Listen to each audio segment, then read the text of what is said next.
my speech, sir. Thank you. Thank you. Thank you. Thank you. The next speaker is Mr. Sanjay Singh. Your time is 12 minutes, Mr. Sanjay Singh. धन्यवाद मान्यवर, आपने budget पर मुझे बोलने का मौका दिया। मैं अपनी बात शुरू करना चाहूँगा। मान्यवर, हमारे कुछ दोस्त जो कभी इधर हुआ करते थे, अब वो उधर चले गए हैं। उनके लिए चंद पंक्तियों से अपनी बात शुरू करूँगा कि कैसा ये हादसा है मेरी जिंदगी के साथ, कैसा ये हादसा है मेरी जिंदगी के साथ, मैं हूं किसी के साथ, मेरा दिल किसी के साथ। तो जो लोग उधर चले गए मान्यवर, उनका दिल हमारे साथ है, भले वो किसी के साथ हो। मान्यवर, इस बजट का बहुत ढोल पीटा जा रहा है कि बड़ा क्रांतिकारी, बड़ा अच्छा बजट, बड़ा विकसित भारत का बजट है। ये बजट क्या है मान्यवर? पूरे देश को पता चलना चाहिए कि भारत माता की सेना रक्षा के लिए जो बजट आता है, उस बजट में कटौती करने का काम किया गया। 9.6% से घटाकर 9.43% किया गया। भारत का अन्नदाता किसान जो अपने खून पसीने से देश को चलाने का काम करता है मान्यवर, उसका बजट, कृषि का बजट 3.20% से घटाकर 3.15% किया गया।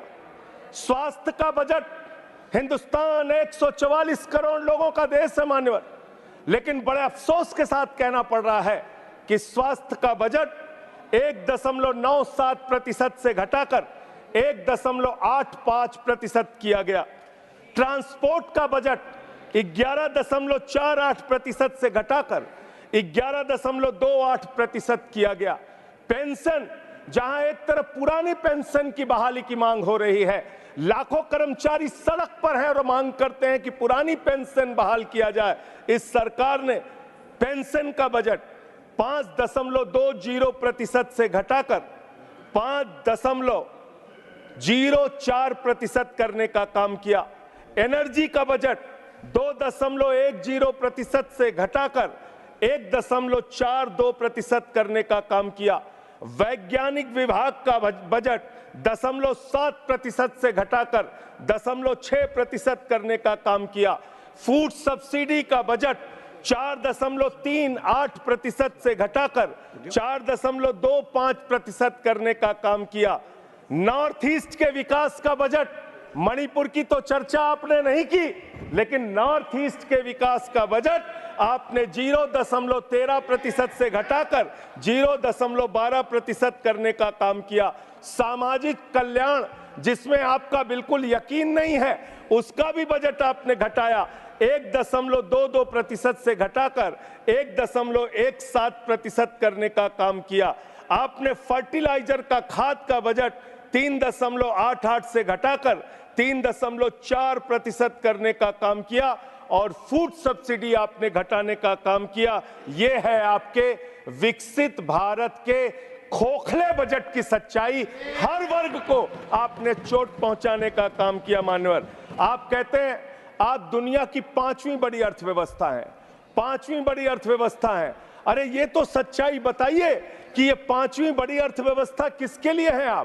आपने चंद पूंजीपतियों का 16 लाख करोड़ रुपए माफ किया। ये इस देश की सच्चाई है। आपने 16 लाख करोड़ रुपए पूंजीपतियों का माफ किया। आपने 14 देश के प्रधानमंत्रियों ने जितना कर्जा लिया, उससे दोगुना कर्जा अकेले आपकी सरकार ने लिया। आपने 150 लाख करोड़ रुपए कर्जा लेने का काम किया, देश को कर्ज में डुबाने का काम किया। मान्यवर, मैं बताना चाहता हूं इस सरकार से किन किन वर्गों को उम्मीद थी। इस सरकार से उम्मीद थी देश के अन्नदाता किसानों को कि आप एमएसपी दोगुना करेंगे। आपने एमएसपी दोगुना नहीं की, आपने किसानों की फूड सब्सिडी का काटने का काम किया, फर्टिलाइजर सब्सिडी काटने का काम किया, कृषि क्षेत्र को देने वाले बजट को खत्म करने का काम किया। बेरोजगारों को उम्मीद थी, 10 साल में आपने कहा था मान्यवर 20 करोड़ नौकरियां देंगे, 20 करोड़ नौकरियां आपने नहीं दी। फिर नौजवानों ने कहा नौकरी दो, नौकरी दो। फिर आपने कहा पकौड़ा तल लो, पकौड़ा तल लो। फिर आपने कहा पान की दुकान लगा लो, पान की दुकान लगा लो। फिर आपने कहा 4 साल की नौकरी कर लो सेना में, 4 साल की नौकरी। मैं मान्यवर आपके माध्यम से भारत के प्रधानमंत्री से बड़ी विनम्रता पूर्वक पूछना चाहता हूं, देश के प्रधानमंत्री को 73 साल की उम्र में तीसरी बार प्रधानमंत्री बनना है, लेकिन किसान का बेटा नौजवान सेना में 4 साल की नौकरी करेगा, यह भेदभाव क्यों है? मैं पूछना चाहता हूं मान्यवर, आपके माध्यम से इस सरकार से जानना चाहता हूं, अगली योजना क्या आएगी आपकी? आप कह रहे हो इंटर्नशिप योजना, ट्रेनिंग योजना, 5,000 रुपए की ट्रेनिंग ले लो, 5,000 रुपए की ट्रेनिंग ले लो। मान्यवर 5,000 रुपए की ट्रेनिंग 500 बड़ी कंपनियों में आप देंगे। मुझे भारत की 100 कंपनियां आप बता दीजिए जिसमें एक कंपनी में आप 4,000 ट्रेनी रख सकते हैं। एक कंपनी बता दीजिए जिसमें आप 4,000 प्रशिक्षु आप रख सकते हैं ट्रेनिंग के तौर पे। ये भी आपका आंकड़ा सिर्फ एक जुमला है, इसके अलावा कुछ नहीं है। आज अब मुझे लगता है एक ही योजना बाकी रह गई है मान्यवर, वो योजना है कि हमारी भारत की सरकार, आदरणीय नरेंद्र मोदी जी की सरकार अगली योजना लेके आएगी कि इस देश के नौजवानों को मुफ्त में 5 करोड़ कटोरा बांटा जाएगा। भीख मांगो योजना, भीख मांगो योजना लाने का काम ये लोग करेंगे। मान्यवर इस देश में आपने अर्थव्यवस्था को लेकर कहा पांचवी बड़ी अर्थव्यवस्था है। वो 5वीं बड़ी अर्थव्यवस्था का लाभ किसको मिल रहा है? आपके चंद पूंजीपति मित्रों को, जिसका 16 लाख करोड़ रुपए आपने माफ किया, जो हजारों करोड़ लूटकर हिंदुस्तान से चले गए। मान्यवर मैं बड़ी विनम्रता पूर्वक कहना चाहता हूं, मित्रों बड़ी डिलीटेड जी, डिफिकल्टी। ठीक है सर। मान्यवर मैं बड़ी विनम्रता पूर्वक आपके माध्यम से पूछना चाहता हूं, क्या इस देश की अर्थव्यवस्था में रेहड़ी पटरी वालों का कोई योगदान नहीं? जो 10 करोड़ रेहड़ी पटरी वाले पूरे देश में हैं, उनका कोई योगदान नहीं है क्या मान्यवर? वो भी सरकार को टैक्स भरते हैं। आपकी सरकार उनको भी फूटी आंख से देखना नहीं चाहती। आपने रेहड़ी पटरी वालों को कहा अपने नाम के आगे नेम प्लेट लगाओ, अपने नाम के आगे नेम प्लेट लगाओ। हिंदू हो कि मुसलमान, दलित हो कि पीछे, आदिवासी हो, क्या हो ये बताओ।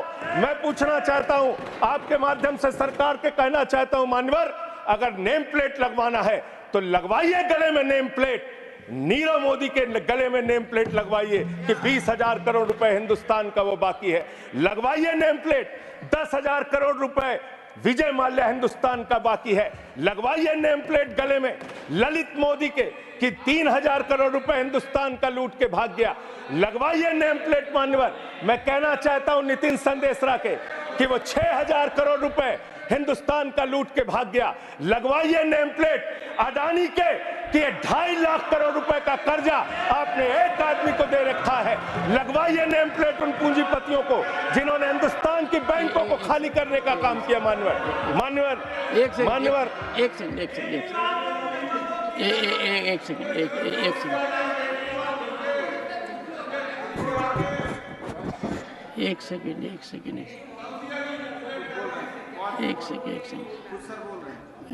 Honorable member, and you are a senior person. Sanjay ji, you are a senior person. धारा प्रवाह में आप काफी कुछ कह गए फिगर्स के बारे में, बाकी तो you can make your point, no difficulty about it. One second. So the figures which you have given, you will have tough time in proving them, because these have been taken in stride. So all that will be deleted, and we will, unless you have real, factually firmed up material, use a name. Make your point. ठीक है sir, ठीक है sir, thank you sir, make your point. Thank you sir.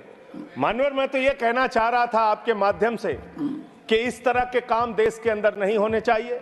Bharat एक धर्मनिरपेक्ष राष्ट्र है और हम जानते हैं अपनी सामाजिक व्यवस्था में, मैं जानता हूं इनके मन में दर्द होगा मान्यवर, अभी चुनाव हारे हैं ये उत्तर प्रदेश में, तो वहां पर अगर कोई बोर्ड लगाएगा जाटव ढाबा, एक सेकंड, जाटव ढाबा कोई लगाएगा, कोई अपने ढाबे के आगे अगर वाल्मीकि ढाबा लिखेगा तो आप लोग उसके यहाँ खाने नहीं जाओगे। मैं जानता हूं आपकी मानसिकता। आप वो लोग हैं जिन्होंने भारत के तत्कालीन राष्ट्रपति श्री रामनाथ कोविंद जी को प्रभु श्री राम के मंदिर के शिलान्यास में नहीं बुलाया। आप वो लोग हैं जिन्होंने मौजूदा राष्ट्रपति श्रीमती द्रौपदी मुर्मू जी को राम मंदिर के उद्घाटन में नहीं बुलाया। आप दलितों से, पिछड़ों से, आदिवासियों से, अल्पसंख्यकों से, मुसलमानों से नफरत करने का काम करते हैं। यह आपकी सच्चाई है। इसलिए नेम प्लेट मत लगवाइए। नेम प्लेट लगवाना है तो जिन्होंने देश की बैंकों को लूटा है उनका नेम प्लेट लगवाइए। और मान्यवर, मैं आपसे, आपके माध्यम से इस सरकार से कहना चाहता हूं, इनका बजट पढ़ रहा था मान्यवर, जेलों को भी इन्होंने कम बजट दिया। अरे जेल का बजट तो बढ़ा दीजिए, 300 करोड़ रुपए जेल का बजट बढ़ा दीजिए। अरे अभी हमको जेल में भेजा है, कल तुमको जेल में आना है, तुम सबको जेल में आना है। जेल का बजट बढ़ा दो, जेलों को ठीक कर दो, अगला नंबर तुम्हारा है, तुम्हें जेल में आना है। कम से कम जेलों को तो ठीक कर दो, अगला नंबर तुम्हारा। मैं जेल के बजट पे बोल रहा हूँ मानवर, मैं जेल के बजट पे 300 करोड़ दिया, इनको जेल में आना है। वन सेकेंड सदन के नेताजी से मैं अनुरोध करूंगा कि ये बहुत मार्मिक अपील है जेल का बजट बढ़ाने के लिए, और इस पर आप गौर फरमाइए। धन्यवाद सर। ठीक है ना? धन्यवाद सर। एक पृष्ठभूमि भी है मान्यवर, इसका ध्यान रखा जाएगा। अध्यक्ष महोदय, इन्होंने न्यायपालिकाओं के लिए जो बजट रखा वो नाकाफी है। 5 करोड़ केसेस पेंडिंग है इस देश के अंदर, और 6 लाख लोगों को पूरे देश में जेलों में रखा गया है, जिसमें करीब 76% अंडर ट्रायल हैं। इसका मतलब आपका मकसद न्याय दिलाना नहीं है, आपका मकसद किसी मामले की सच्चाई तक पहुंचना नहीं है, आपका मकसद है पकड़ के एक व्यक्ति को जेल में डालना। आपने दिल्ली के मुख्यमंत्री को, जिनकी शुगर 36 बार 50 से नीचे जा चुकी है, आपने दिल्ली के मुख्यमंत्री को पकड़ के जेल में डाल दिया। नहीं मानवर, अब इनको बार मौका मत दीजिए, मुझे अपनी बात पूरी करने दीजिए। I am not yielding sir, I am not. आपने 2 बार कहा, हैबिट बना लिया इन्होंने सर। दिल्ली के मुख्यमंत्री को सर इन्होंने पकड़ के जेल में डाल के रखा। दिल्ली के शिक्षा मंत्री को इन्होंने 2 साल से जेल में रखा। दिल्ली के स्वास्थ्य मंत्री को इन्होंने 2 साल से जेल में रखा। आप एक विपक्ष के नेता को पकड़ के जेल में डालते हैं। हेमंत सोरेन को मुख्यमंत्री को जेल में आपने रखा, संजय रावत को जेल में रखा, अनिल देशमुख को जेल में रखा, सबको पकड़ के आप जेल में रखते हैं। बंगाल के 3 मंत्रियों को आपने पकड़ के जेल में रखा। आपका मकसद ट्रायल कराना नहीं, न्याय दिलाना नहीं, आपका मकसद हम लोगों को पकड़ के जेल में रखना है। जितना जेल में डालोगे, मैं आपसे कहना चाहता हूं, जितना जेल में डालोगे उतना गर्त में जाओगे। जिसने भी ये राजनीति की है उसका समापन हो गया है। अभी 240 पे पहुंचे हो, कल 24 पे पहुंचोगे, इसके बाद 2 पे भी आओगे। मैं तो 1-2 मिनट और मैं बस कह के अपनी बात खत्म करूंगा, मेरे टाइम में से उसको काट लीजिएगा। मान्यवर, भेदभाव की बात, सबसे भेदभाव इनको करना है। मुसलमानों से भेदभाव, सिखों से भेदभाव, ईसाइयों से भेदभाव, दलितों से भेदभाव, पिछड़ों से भेदभाव, और अब राज्यों से भेदभाव, राज्यों से भी भेदभाव, महिलाओं से भेदभाव, राज्यों से भेदभाव। क्या भेदभाव किया सर इन्होंने? 2,32,000 करोड़ रुपए, 2,32,000 करोड़ रुपए दिल्ली के लोगों ने सरकार के केंद्रीय खजाने में टैक्स के रूप में दिया, जीएसटी और इनकम टैक्स के रूप में। बदले में हमको कितना मिलता है? 0। 9 साल से आप दिल्ली को बजट नहीं देते। पंजाब के लोग, बस मेरे में से काट लीजिएगा सर, 1-2 मिनट काट लीजिए, पार्टी के उसमें से काट लीजिएगा। पंजाब के लिए सर, पंजाब का किसान अपना खून पसीना बहा के खेत में गेहूं पैदा करता है, धान पैदा करता है। आपने 8,000 करोड़ रुपए पंजाब के विकास का पैसा रोक रखा है, विपक्ष के राज्यों का पैसा आपने रोक रखा है। ये भेदभाव क्यों कर रहे हैं आप क्यों कर रहे हैं? आप लिखते हैं राज्यों के विकास से देश का विकास है, ये आप राज्यों का विकास कर रहे हैं। एक करके टारगेट करके विपक्षी राज्यों के साथ आपने भेदभाव करने का काम किया। और अंत में कोई मुझे कह रहा था सारे बजट कम किए, शिक्षा के बजट को भी आपने कम कर दिया। मैंने इन लोगों से कहा शिक्षा से इनका कोई लेना देना नहीं है, शिक्षा से इनका कोई लेना देना नहीं मान्यवर। क्यों लेना देना नहीं है? क्योंकि दिल्ली विश्वविद्यालय में मनुस्मृति पढ़ाने जा रहे हैं ये लोग। मनुस्मृति पढ़ाएंगे कि दलितों के, पिछड़ों के, जिनको आप शूद्र कहते हैं, आप शूद्र कहते हैं, अगर वो श्लोक सुन लेंगे तो उनके कान में पारा आप कैसे डालेंगे? ये पढ़ाई आप कराने जा रहे हैं दिल्ली विश्वविद्यालय में। ये पढ़ाई आप कराने जा रहे हैं। इसलिए मान्यवर, मैं आपसे यही कहना चाहता हूं, ये बजट हिंदुस्तान के किसान के खिलाफ है, ये बजट हिंदुस्तान के नौजवान के खिलाफ है, ये बजट हिंदुस्तान के व्यापारियों के खिलाफ है। ये बजट सिर्फ और सिर्फ मोदी जी के मित्रों के लिए बनाया गया है, मित्रों के लिए बनाया गया है, मित्रों के लिए बनाया गया है। The later part will not go on record. हाँ, honorable members.